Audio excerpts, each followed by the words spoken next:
Hey guys, Vincent here, and in this video I am going to be talking about asking for your first raise. And this to me is very important because it's basically something that I wish someone told me earlier on in my career, and it would have helped me out a lot farther on. And it's really hard to do at the surface. And for me, I'm someone who it is hard to speak up for yourself and say, I'm worth more than you're paying me. I deserve to be making X amount of dollars per hour instead of Y amount of dollars per hour.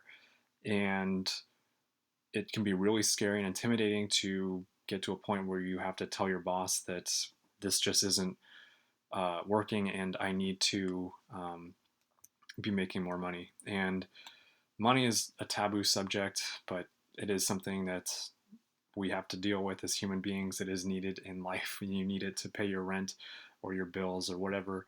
Um, and so people instinctively or intuitively fall into this trap of thinking that somehow you can convince your boss to pay you more money by giving them a sob story, by saying, I've got college tuition I need to pay, I've got rent I need to pay, I've got 3 kids, I've got a wife, I've got whatever. Um, and the thing that people fail to realize when they go about negotiating in this way is that it really means nothing to your supervisor because uh, the job of any business at the end of the day is to make money. That is the primary responsibility. And if it isn't, then that business won't be in business very long. And their goal, your supervisor's goal, will be to get as much work done for as little as possible. And so if you're someone who's very qualified and they can pay you less than your market value to get a project done and get it done on time, they're going to get a really nice bonus from their supervisor. So things are very stacked in favor of you not speaking up and you just taking what you're paid and that being it. And so this is something that can definitely start involving a lot of emotions for people. But the other thing you need to remember about this is that you can't let your emotions get involved. And you need to stay very cool, calm, and collected during this entire process to stay professional and to be someone that an employer can work with when you have someone wanting to be paid more money. And for me, the very first thing to tell yourself and the way to structure any kind of approach you would have to your supervisor is to number one, just make note that as you've worked somewhere for X amount of time, and hopefully it's been more than a few months or maybe a year, uh, you are providing a lot more value to them currently than you are when you started. You started out at a base rate, and now you're able to do things 20% faster, or you're able to stock 30% more items, or you're able to somehow quantify the added value that you provide to the company. This is an excellent thing to use when you're going to your supervisor because when your supervisor has to get your raise approved, they have to go to their supervisor to have them sign off on a finance form or something to say that, yep, we're going to take out more money from our budget to retain the talent that we already have. So just know that keeping your arguments for or your reasons for why you should be having that raise very logical is incredibly important. If you told your boss, I've got a kid who's in college and I need to make more money, and they go to their supervisor, they're gonna be like, I don't really care. We've got other people who also need and want money. So there's really no reason here that I should be giving you more money. And it just turns into this really dark subject. So that is a very important thing to do is just remember to stay objective, stay logical, stay um, statistical. This is part of what Socrates was saying when the ways to persuade people. You have ethos, logos, and pathos. People dwell way too much on the pathos, on the passionate side, the emotion side, trying to somehow guilt trip people into paying them more money. Rarely works if that's all you have to go on as an employee.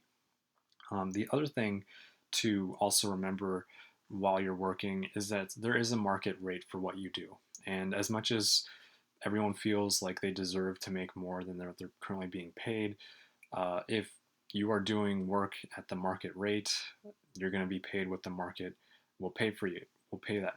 And it's just the fact that society values plumbers at a certain rate, and they value electricians at a certain rate, and they value all these other professions at certain rates. And it's just a fact of the market and supply and demand at the end of the day. You only have so many people who are willing to work as truck drivers, and truck drivers are needed to this degree. And so there's a point at which the supply and the demand uh, equilibrates and they overlap, and people agree that this is the rate that truckers should be paid for doing the work that they do. Now, you can have a philosophical slash emotional debate on why that price is what it is, but it is the market rate at the end of the day.